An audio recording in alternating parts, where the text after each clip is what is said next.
Hello and welcome to the Scholar Progenium. Today we've got another exciting bolt action video for you to break down Warlord Games' latest intelligence briefing. Now my forward observer is looking a little sad, and that might be because he's not going to get as many games as he used to. Let's find out more.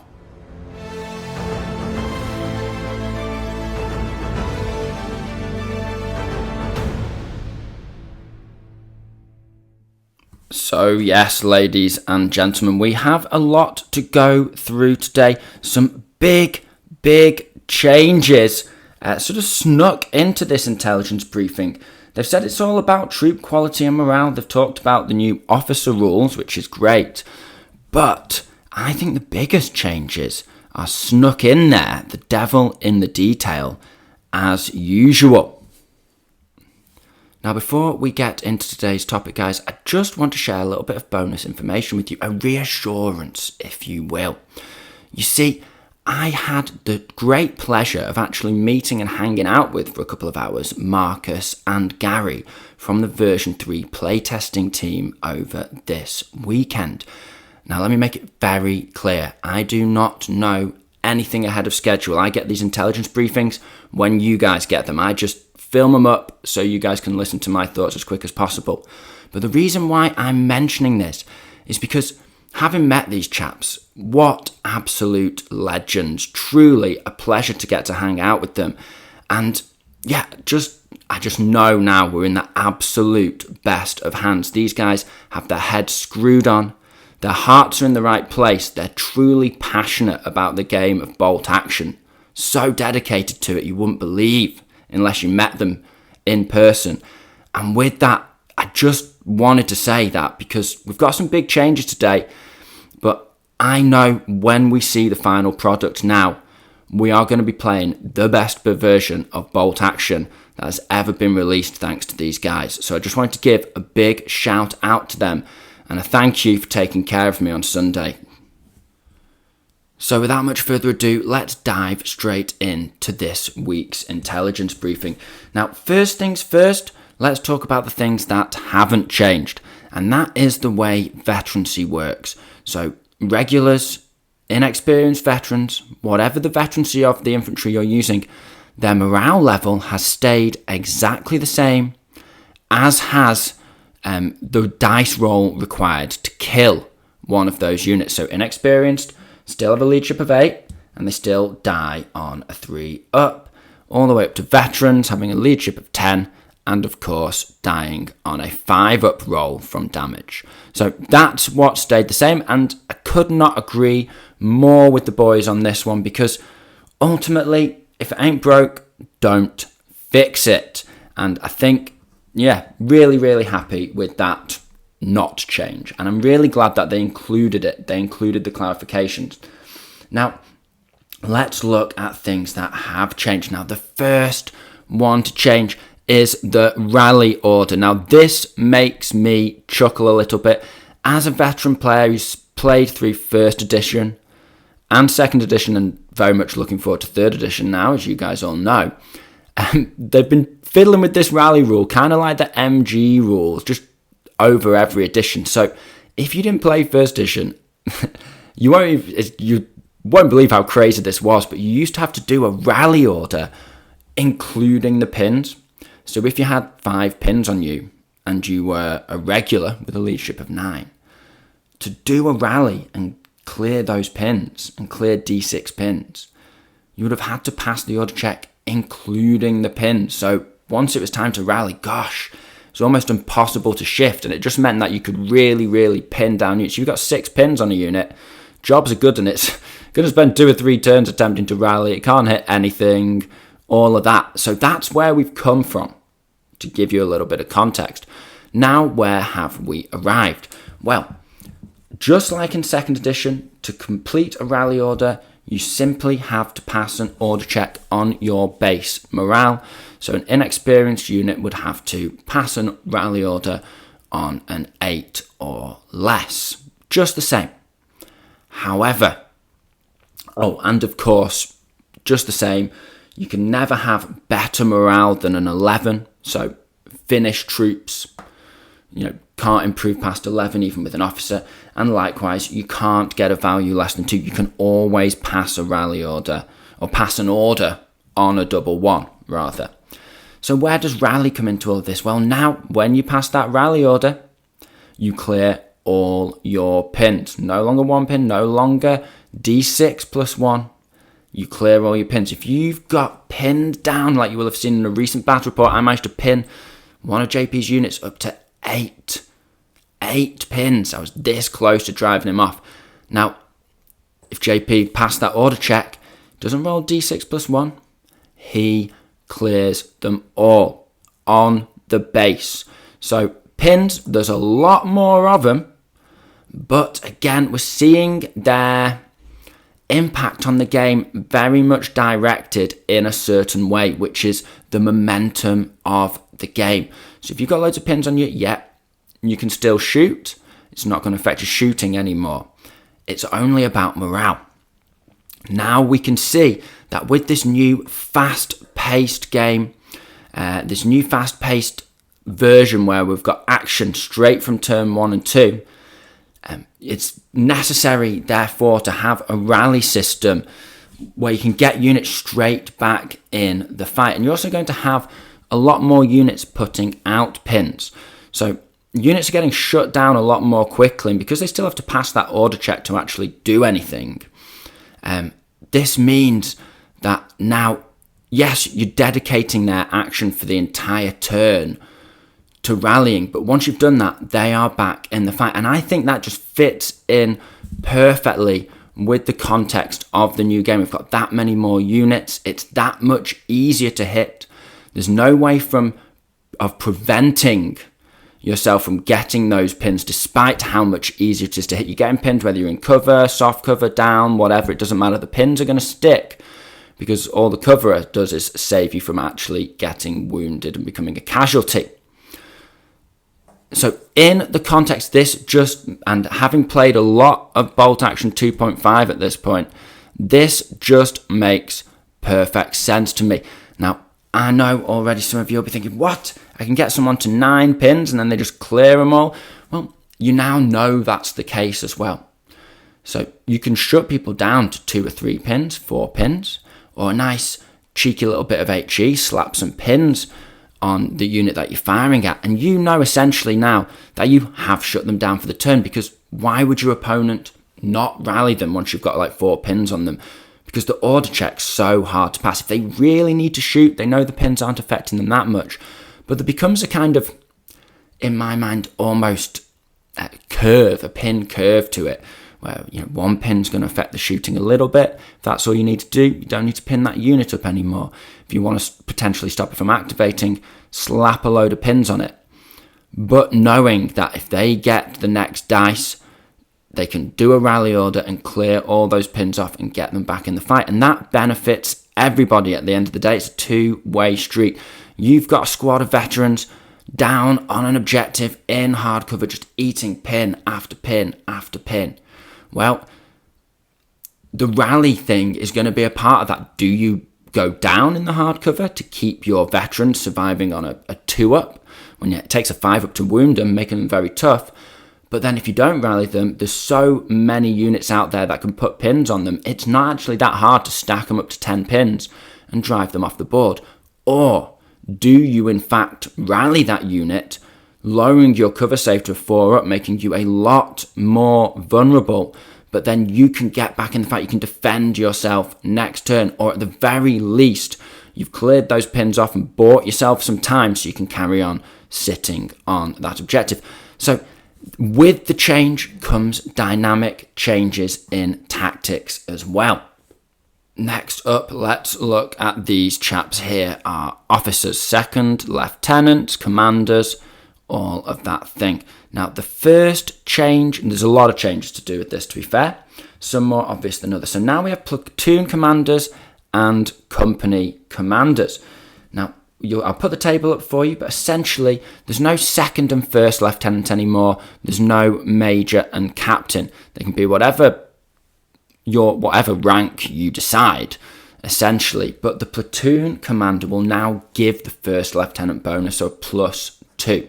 There is no +1. It's always going to be a +2 to your pin order, making those guys a lot more effective at driving their troops forward and keeping their artillery guns singing and all of that kind of thing. They also get 2 extra orders. Now, we can presume, we don't know what this means, but what we can presume is that this is very similar to Snap 2. So therefore, all platoon commanders now have a morale bonus of +2 when you're trying to pass those order checks. They can snap to 2 units instead of 1, or the equivalent of snap 2 when we get that rule. And on top of this, they have, of course, a 6-inch bubble. Next, we move on to company commanders. This could be captains, majors, or someone who's had a field promotion, who knows. These guys give a +4 morale bonus this time, chaps. So just like our old majors. On top of that, they get straight up to 4 extra orders. So if you've got an artillery captain in charge of his field guns, you can pull his dice and potentially, we don't know the specifics, but we know they can do extra orders, extra activations. You can get all 4 guns popping off in one activation, guys. Now, that's no different to a current major, and just like that, we've also got a 12-inch range. So basically, second lieutenant's gone, captain's gone. It's now in bolt action 2.0 parlance.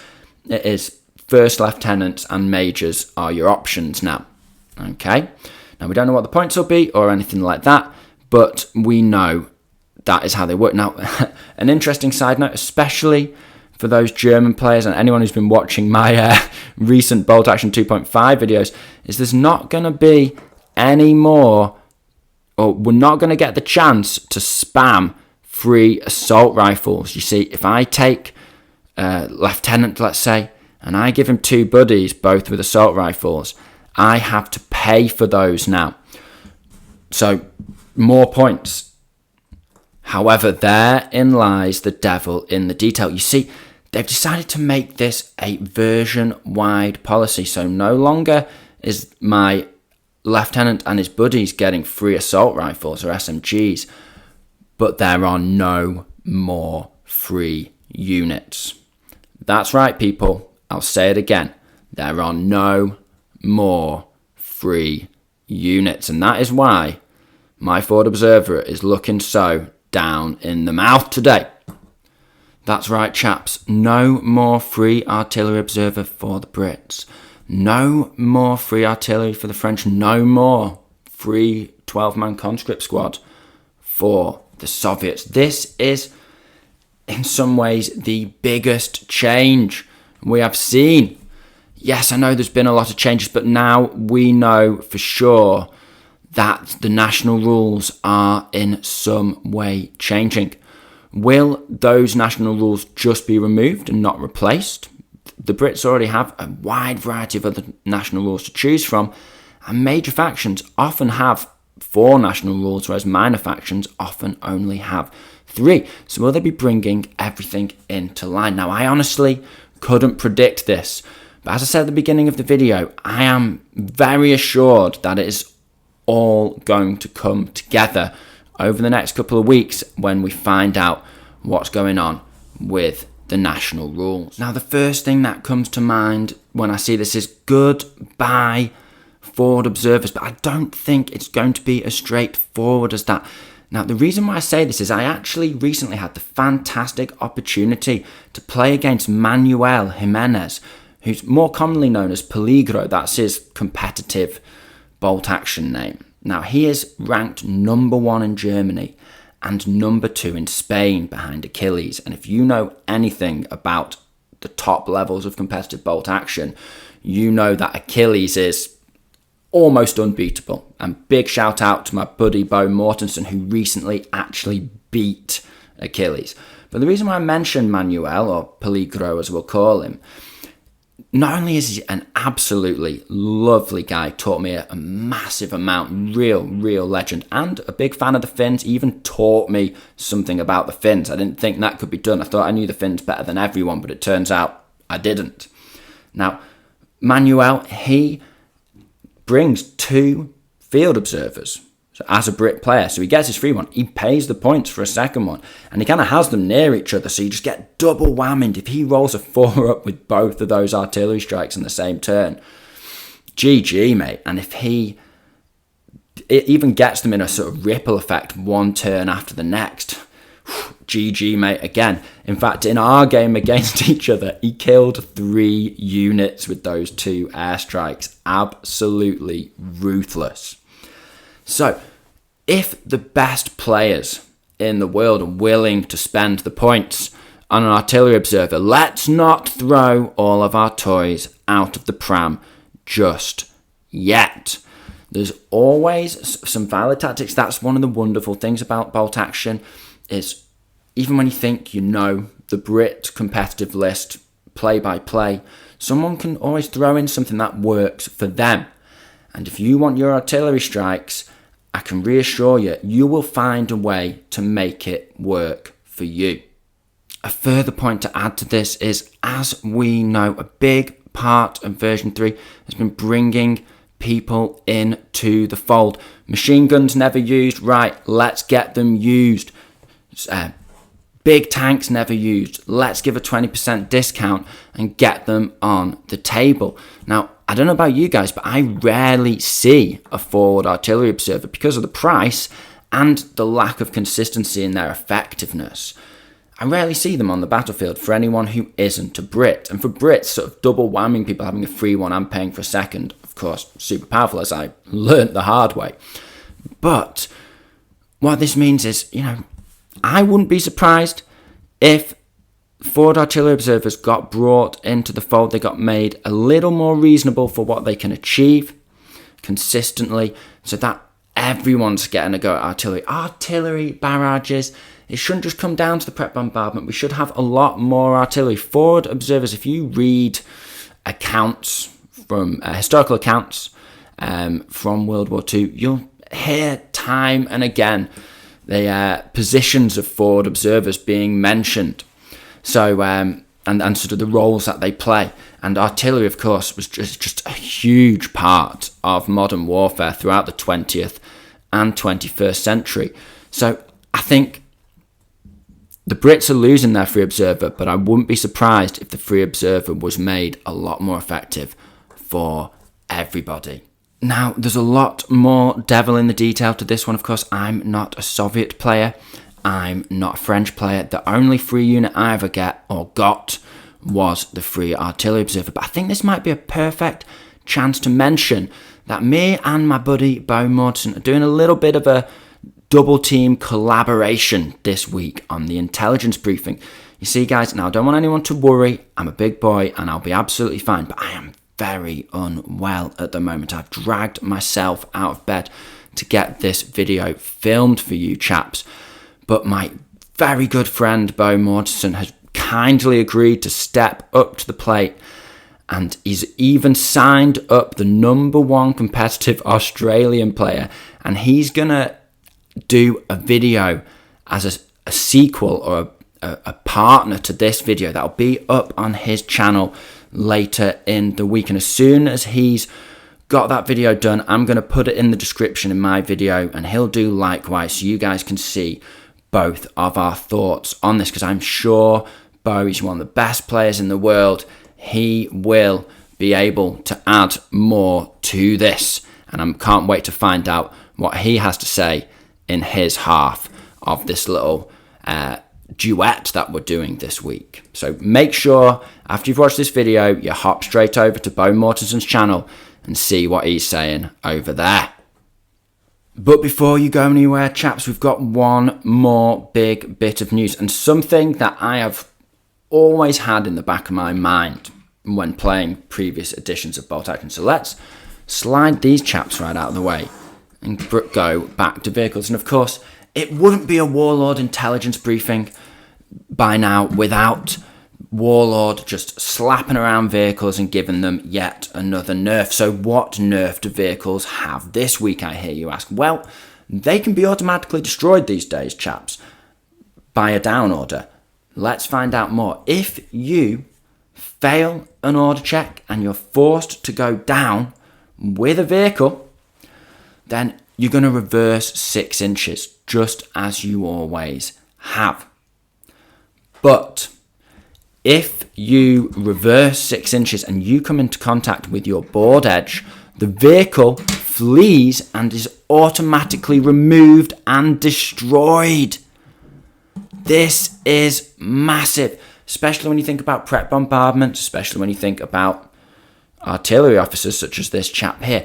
If you start with your vehicle on the board, let's say you've got a big Mac Daddy, Armour 11, super heavy tank, Armour 10 on the side, you're like, psh, I don't care about airstrikes, I'll just rally first turn, I don't care, I don't want to risk him not rolling on the board, failing a reserve roll, not turning up. He's a big chunk of my points, I need to make sure he starts on the battlefield. Well, let's say he takes a couple of pins, you've only taken him as regular, because of course he's expensive, and then you fail that order check, and you're 6 inches away from the board edge on the first turn, and you just roll back, and you're gone. That is huge, and it means that vehicles will have to make sure that they are deployed over 6 inches from the back edge. And yeah, if you take some big pins first turn, it may well be worth rallying, because of course, if you fail one order, you reverse, let's say you were 9 inches from the table edge, you reverse back a little bit, oh, only 3 inches away now, fail it again, you're gone. So you've got to do that big rally as soon as you can, or you're going to be throwing your vehicles away if they're sitting at the back. Now, this is particularly bad news for me, because one of my favourite units is the low fuel Panther. And one of my favourite things to do with the low fuel Panther is to sit at the back of the board in the perfect firing position, the most prime firing position I can put it. I'll take hits to the front Armour 10, I don't care. I've got a massive super heavy anti-tank gun that outranges most of my opponents. So I can get a couple of shots off before they get close.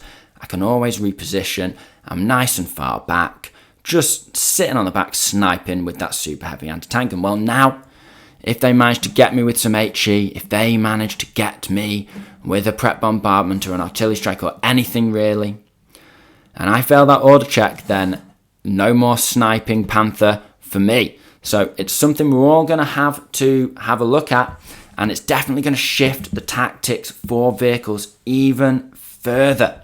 It may be the fact that we get more aggressive with our vehicles. We're going to have more vehicles. We know the majority of them are going to get a points reduction. And on top of that, we know this is a super fast-paced game. You're hitting easily from further away. There's no more hitting on 6s followed by 6s first turn with basically every shot. You're hitting on 4s first turn with basically every shot a lot of the time, especially as not that many units have been pinned and there's no max range. You can actually hit more effectively on the first turn than the second turn, I have found. Another quick thing that comes to mind is vehicle-mounted multiple launch rocket systems. For example, if you've got a Katyushka or you've got that German armoured car that has a multiple rocket launcher on top of it, can't remember what it's called, you can't just sit right at the back, sneak out a little bit with an advance order and launch rockets. With the Katyushka, of course, as we know, it's a soft-skin vehicle now. It can be insta-popped. And with armoured ones, or let's say a Sherman that has a multiple launch rocket system or something like that, if you're sneaking around the back of the board and your opponent gets order checks on you, pins on you, you are going to have to do a rally check, because you cannot risk backing off the board and dying, especially if you can stack a few pins on that vehicle. But conversely to this, as we know, quick rally order, all those pins are off and it's back in the game for you. So I think this intelligence briefing really makes a lot of sense to me. We've been saying for a while, wow, these pins are flying around. It's easy to stack the pins. So now the rally order counters that. We know it's a lot snappier. The whole headline for this week's intelligence briefing is that we are going to be playing snappier games. Now, before I wrap up this video, we get to the most important part, and that is your guys' views. The community around the channel has been absolutely popping off recently, and I just want to extend another thank you to everyone who's been getting involved in the conversation. And as usual, as is our new tradition, we're going to discuss some of the comments from last week's vehicle rule update video. Now, first things first, Hammerheart 8040 really made me chuckle, but he made quite an astute point as well. He said, me and all other 3 people playing LRDG, that's Long Range Desert Group, are going to have to get real creative this edition. That's because they basically rely on mass soft-skinned vehicles. And as we know, the new soft-skinned rule is that if you take a hit on a soft skin, your opponent only has to roll that 6 up. There's no damage table, nothing like that. If they get a pen on you or a glance, you're gone. You blow up straight away. And it's not something I'd really considered, and it is a little bit of a shame, if I'm honest, because I love people who dedicate their hobby time to producing a really unique thematic force. I'm a big fan, although I don't generally theme my collections around a particular company or something like that. You guys know I like to have fun with my army themes when I'm doing battle reports and stuff like that.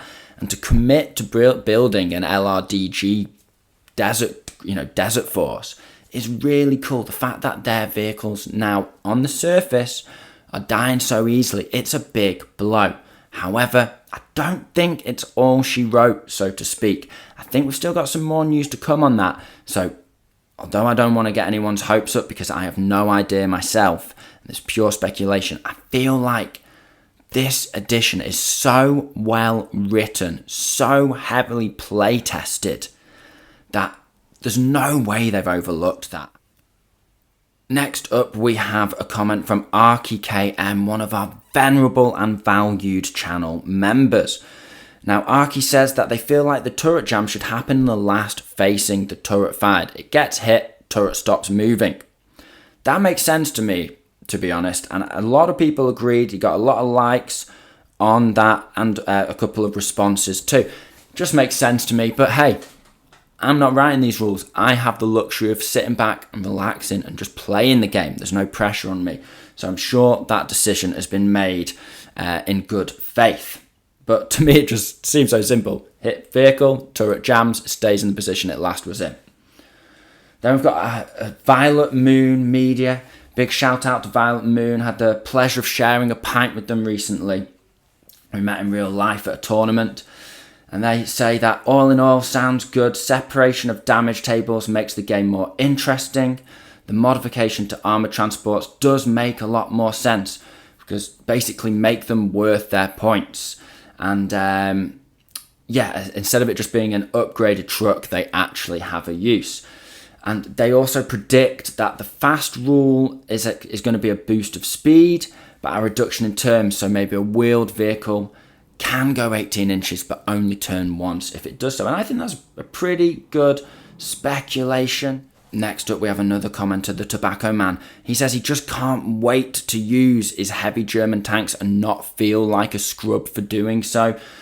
I think a lot of people are excited about that. I could not agree more. Finally, you're justified and can make use of a heavy tank. They're some of the coolest tanks in the game. Kind of bigger is better, isn't it? Sturm Tiger, amazing. Tiger 1, great.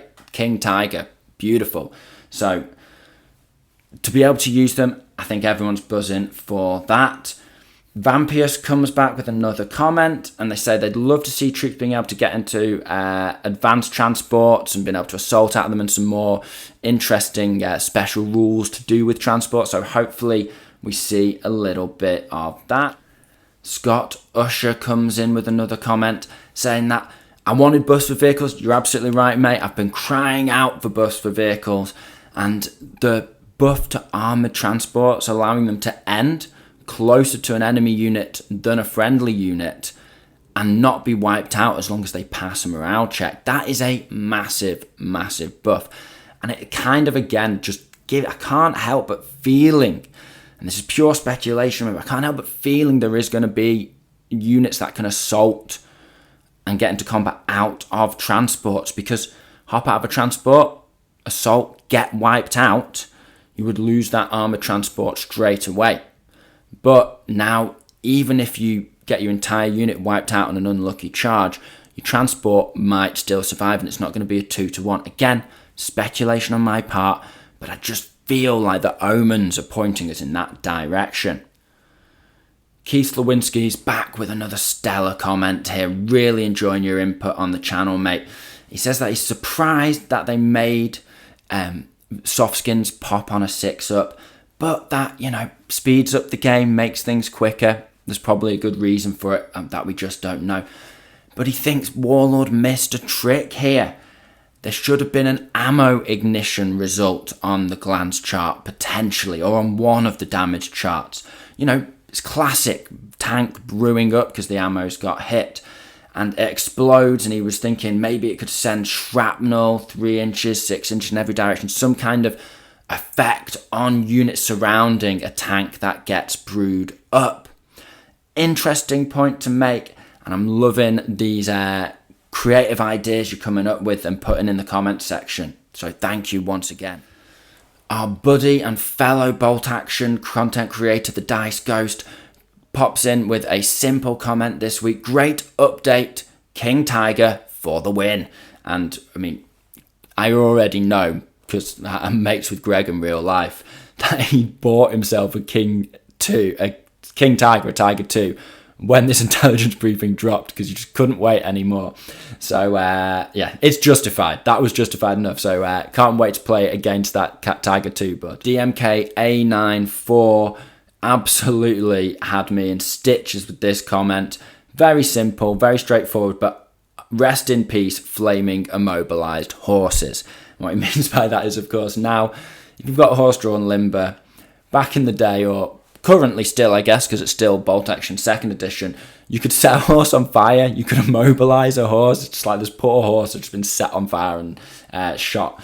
But now, of course, if a horse catches a burst of fire, just like any other soft-skinned, it's down, but no longer will we see immobilized burning horses on our tabletop Bolt Action battles. Dario's Tabletop Miniatures, another one of our esteemed channel members, had quite a lot to say here. So he says that they actually house ruled the soft skins blowing up on a 6-up a long time ago, and it's always worked in his gaming group, and that's great to hear. Really appreciate that input, because it's reassuring for the rest of us. He reckons that Dario reckons that utility cars and trucks are still viable. You just run them up the board and hide them behind line of sight, and it's just all about using that terrain, that line of sight blocking terrain. That doesn't mean you can't dodge, duck, dip dive, and dodge your way through the hail of fire. Let's see if that plays out in practice, buddy. Now, he's buzzing on my suggestion of Assault Hannah Mag, so let's just all keep our fingers and toes crossed that we get to see that. And Dario is a big fan of the Stug, just like me. But again, every time you take a Stug, someone mentions to you, you should have taken a Panzer IV, 5 points more, so on and so forth. Now we get to, hopefully, with a points, well, we know we're getting a points reduction on the Stug. Now we are finally justified in living the Stug life, because at the end of the day, you don't choose the Stug life. The Stug life chooses you. Hers Monkey says, I wonder if the fast rule will be like in Warlords of Erewhon, where hits must be re-rolled. And I have to thank you, Hers Monkey, for this insight, because I've never played that game, but it makes sense to me. You're speeding along in a fast vehicle, someone gets some shots on you, but they have to re-roll those successful hits. And now that it's so easy to hit, it just means you're going to take less hits. So a fast, soft-skinned vehicle, they're not going to get that many dice on you, and the chance of getting that 6 to insta-kill you is a lot less. I think you might have hit the nail on the head with that one, and I really appreciate the input. Red Corsair is back. They say that they think it's silly that armoured transports even might run. Armoured transports should have just been ignored from the rule. So soft skin transport, if it ends the turn closest to an enemy, runs off. An armoured vehicle armoured transport should have just been immune to that. They use as an example LVTs. They have 3 machine guns and 4 crewmen. They aren't too worried about enemy infantry, and they were used as convoy and supply vehicles through the jungle, since ambushes from Japanese forces really couldn't do much to them. So I get where you're coming from there, man, but then again, you just have to pass a morale check. It's only a transport. You're probably going to have a couple of pins, mate. Who knows? At the end of the day, every game's different. So it's an interesting point, and perhaps LVTs won't be considered transports anymore. And perhaps some vehicles will be combat vehicles with a transport capacity. We'll just have to watch this space. Final comments from Technical Mike, or S-Technical Mike. Simple. He says, they are nerfing the hell out of vehicles and it makes no sense to me. Now, he ended up having a little bit of a conversation in the comment section with JP. JP made the point that, yeah, you've got fewer shots, but the big guns are a lot easier to hit with, and therefore, overall, your vehicle's probably hitting just as well.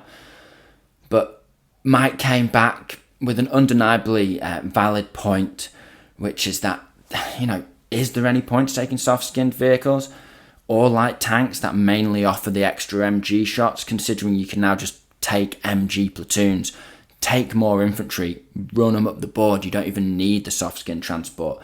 So yeah, it looks like everyone's thinking soft-skin, apart from Dario, of course, everyone's thinking soft-skins might have had their time in the sun now. Trucks might be fallen by the wayside to Hanamags and the like, and who would have ever thought that would be the case?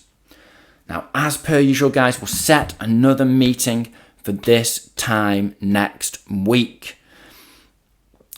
Get your comments down below. I'm loving hearing everything you guys have to say. I'm loving your input and your insights, and it really gives me a bigger picture as well, because we're all working together as a community to feel out what version 3 is ultimately going to be like. But with all that being said, I'm going to wrap it up for today. Make sure you head over to Bo Mortenson's channel and check out what he's got to say from the competitive angle on these updates. But with all that being said, I hope you found this video interesting and entertaining. This has been the Scholar Progenium. Thank you very much for your time. Goodbye.